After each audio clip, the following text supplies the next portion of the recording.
অমুক দল অমুক দলরে হারাবে, অমুক দল অমুক দলরে হারাবে, তারপরে আমরা ওদের হারাবো, ওরা ওদের কাছে হারবে, এরপরে আরসিবি কোয়ালিফাই করবে।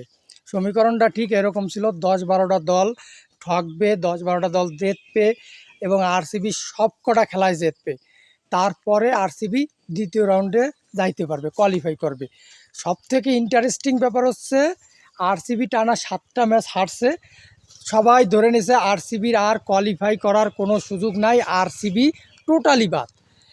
কিন্তু আরসিবি টানা 5-6টি ম্যাচ জিতে গেছে, এখন আরসিবির কাছে শেষ সুযোগ চেন্নাইয়ের সাথে খেলা।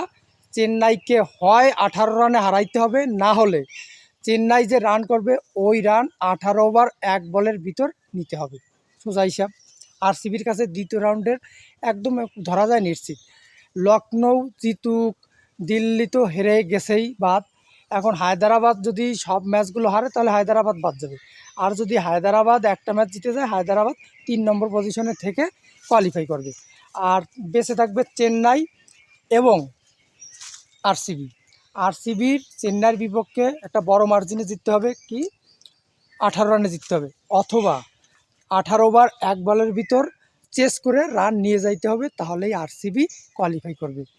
এ পর্যন্তই, এখন সমাপ্ত।